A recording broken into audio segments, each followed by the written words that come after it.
One of the most powerful arguments against Islam comes from one of Muhammad's early scribes.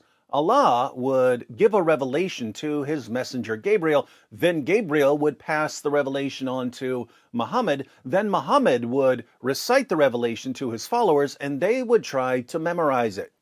But memorizing it was difficult, so a scribe would write down the revelation. A man named Abdullah ibn Sa'd ibn Abi Sar converted to Islam and became one of Muhammad's scribes. But he eventually left Islam and became an apostate. Why did a man who learned the Quran from Muhammad himself decide to become an ex-Muslim? It wasn't because he wanted to drink beer, or because he wanted to eat pork, or because he was being paid by the Jews. It was because he had indisputable proof that Muhammad was a false prophet. Let's read a quick summary of the problem that Abdullah saw. A little context: when Muhammad conquered Mecca, he ordered his followers to execute specific people, even if these people took refuge inside the Kaaba. Abdullah ibn Sa'd ibn Abi Sar was one of the people Muhammad ordered his followers to kill. Why did Muhammad demand Abdullah's head? This is from 23 Years by the Iranian scholar Ali Dashti.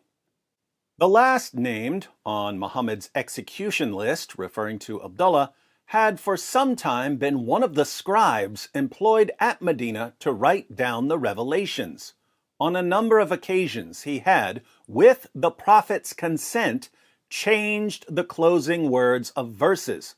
For example, when the Prophet had said, "And God is mighty and wise," Abdullah ibn Abi Sar suggested writing down, "knowing and wise," and the Prophet answered that there was no objection.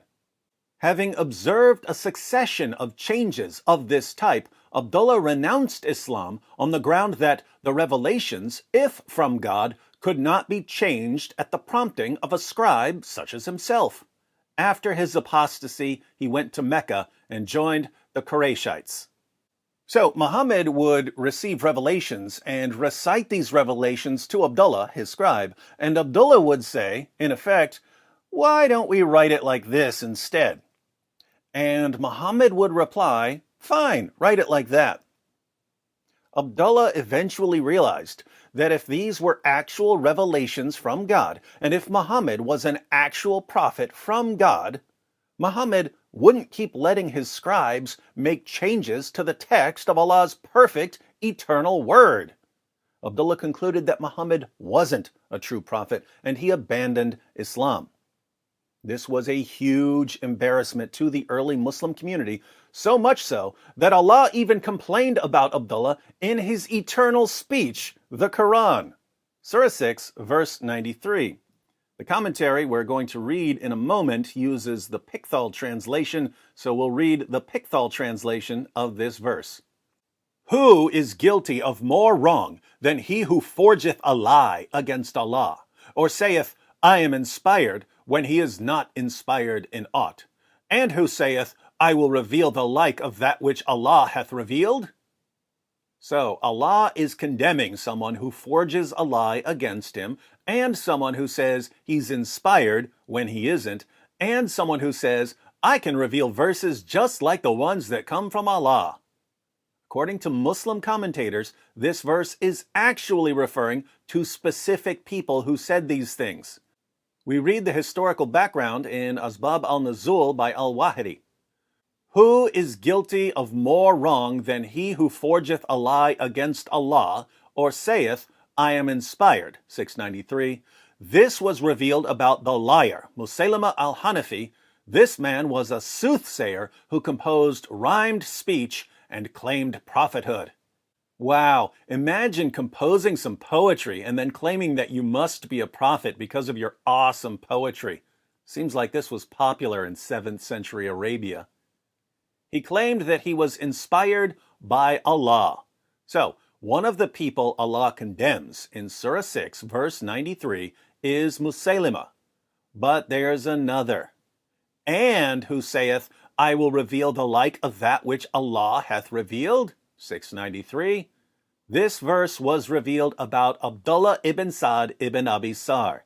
This man had declared his faith in Islam, and so the Messenger of Allah, Allah bless him and give him peace, called him one day to write something for him. Muhammad didn't just call him one day. Abdullah was one of Muhammad's regular scribes, but this commentary is going to focus on something that happened one particular day.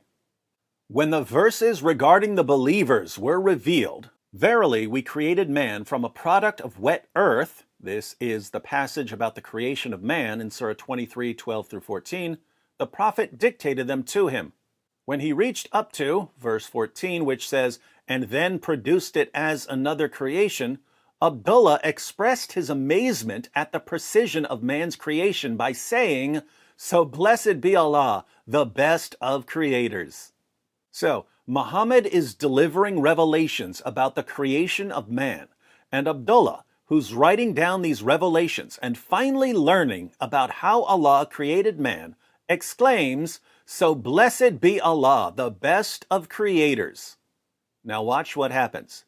The Messenger of Allah, Allah bless him and give him peace, said, this, Abdullah's last expression, is how it was revealed to me. In other words, Muhammad said, Abdullah, your words, so blessed be Allah, the best of creators, those words you spoke were just revealed to me as part of this verse. At that point, doubt crept into Abdullah. He said, if Muhammad is truthful, then I was inspired just as he was. And if he is lying, I have uttered exactly what he did utter. Hence Allah's words in 693, and who saith, I will reveal the like of that which Allah hath revealed. The man renounced Islam. This is also the opinion of Ibn Abbas, according to the report of Al-Kalbi. Now, let's put all of this together by reading the Quran passage that ultimately led to Abdullah's apostasy. In Surah 23, verses 12 through 14, Allah declares, verily we created man from a product of wet earth, then placed him as a drop of seed in a safe lodging, then fashioned we the drop a clot, then fashioned we the clot a little lump, then fashioned we the little lump bones, then clothed the bones with flesh, and then produced it as another creation. Scientifically, this is complete nonsense. Embryos don't go through a blood clot stage. Also notice that bones are formed before they're clothed with flesh. So the clot becomes a lump, then the lump becomes bones, and only after the bones are formed are the bones clothed with flesh. Again, total nonsense.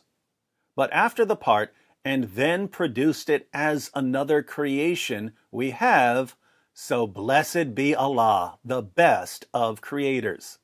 These words, so blessed be Allah, the best of creators, were blurted out by Muhammad's scribe, Abdullah ibn Sa'd ibn Abi Sar, while he was writing down Muhammad's revelations about the creation of man.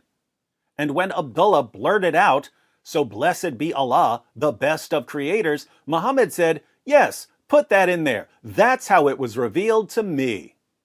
You'll recall Abdullah's reaction when he learned that something he blurted out was included in Allah's eternal speech. At that point, doubt crept into Abdullah. He said, if Muhammad is truthful, then I was inspired just as he was. And if he is lying, I have uttered exactly what he did utter. Hence Allah's words, and who saith, I will reveal the like of that which Allah hath revealed. The man renounced Islam. Notice Abdullah's reasoning here. Abdullah thought to himself, there are two possibilities. Either Muhammad is truthful, he's actually getting revelations from Allah, or he's not truthful, he's a fraud. If Muhammad is truthful, if Muhammad is a true prophet, then I'm a true prophet too, because I said those words before Muhammad said them, which means that Allah must have revealed them to me too.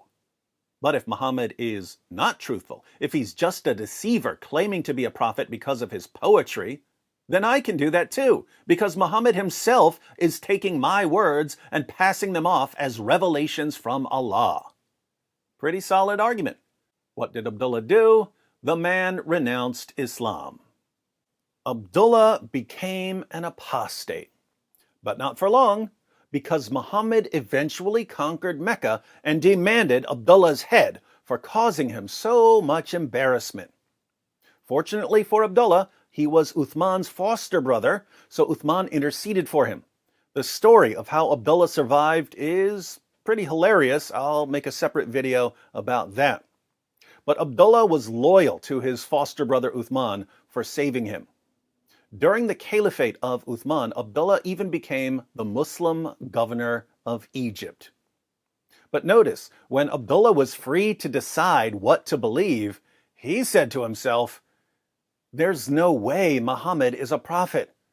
If Muhammad is a prophet, then I'm a prophet too, and I know I'm not a prophet, so Muhammad's not a prophet. I renounce Islam." Only with a sword to his neck would Abdullah become a faithful Muslim.